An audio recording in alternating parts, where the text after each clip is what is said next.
Hi guys, welcome to my channel. ये इस drama का एपिसोड 13 है। अगर आपने प्रीवियस पार्ट नहीं देखा है तो आप पहले उसे देखकर आ जाए ताकि ये एपिसोड आपको अच्छे से समझ आए। पार्ट 13 के स्टार्टिंग में हम देखते हैं हांसी वार्डरोब के अंदर छुपी होती है। लियान भाई वार्डरोब ओपन ही करने वाली होती है पर तभी किंग यूनोग उसे बुला लेता है। तब तक केबिलगॉड को भी मौका मिल जाता है हांसी को बाहर निकालने का।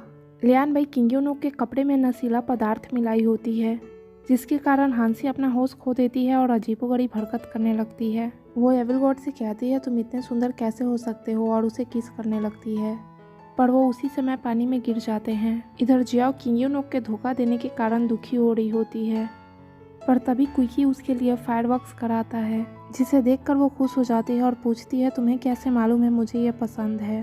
क्विकी पहले की बात याद करने लगता है कैसे जियाओ फायरवर्क्स देखकर खुश हुआ करती थी। तभी किंग यूनोग फायरवर्क्स देखकर सर्वेंट से पूछता है ये सब कौन करा रहा है, आज से पहले मैंने यहाँ कभी कुछ नहीं देखा।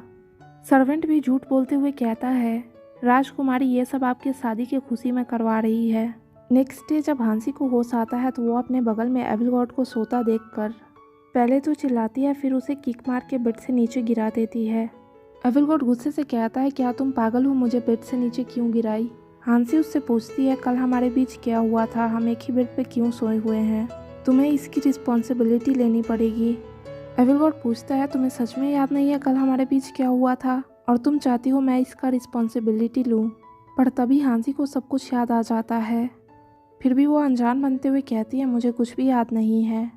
एविलगॉड उसका झूठ पकड़ लेता है और कहता है क्या तुम्हें सच में याद नहीं है हम दोनों कल एक बेड पे क्या कर रहे थे, तुम्हारा रिस्पॉन्सिबिलिटी लेने के लिए मैं तैयार हूँ। हांसी बात बदलते हुए कहती है मुझे नींद में चलने की आदत है, शायद मैं गलती से आकर यहाँ सो गई होंगी, मैं तो बस चाहती थी तुम मेरे लिए नाश्ता बनाओ। और वहाँ से एविलगॉड को धक्के मार के बाहर निकाल देती है। फिर हमें किंग यूनोग और लियान भाई को दिखाया जाता है जहाँ एक सर्वेंट लियान भाई को चाय ला कर देता है पर वो जानबूझकर अपना हाथ जला लेती है और वो उस सर्वेंट को माफ़ करने के बहाने उससे एक लेटर ले लेती है। उस लेटर में क्या लिखा हुआ है ये हमें नहीं बताया गया।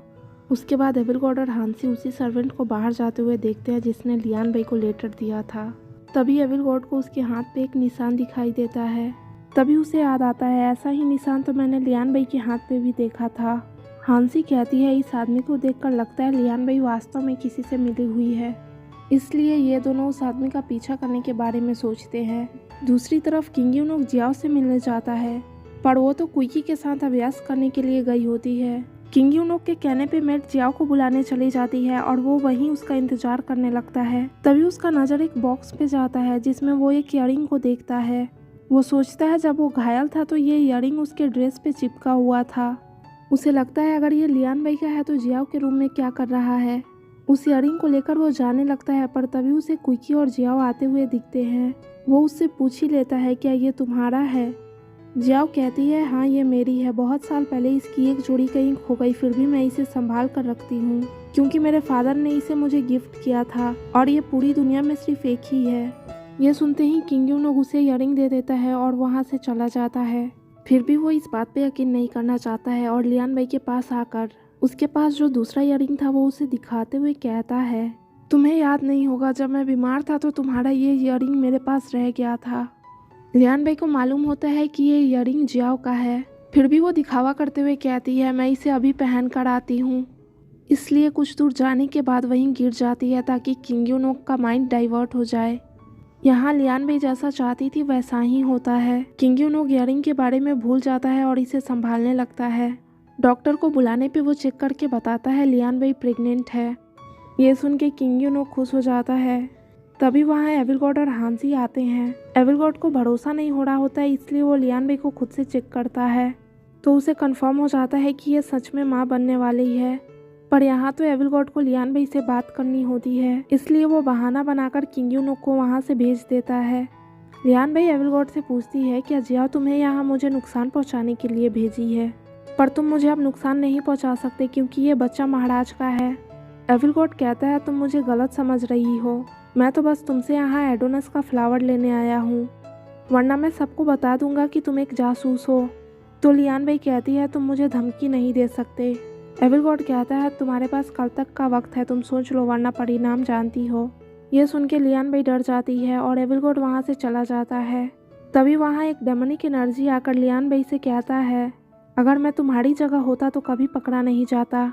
लियान बेई घबराते हुए पूछती है, तुम कौन हो? वो कहता है, बस तुम इतना समझ लो, मैं तुम्हारी यहाँ सहायता करने आया हूँ। अगले दिन एविल गॉड और हांसी एक रेस्टोरेंट में जाते हैं क्योंकि लियान बेई इन दोनों को यहाँ बुलाई होती है।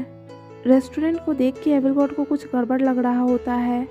हम यहाँ ब्लैक मास्क वाले डेमन को भी देखते हैं।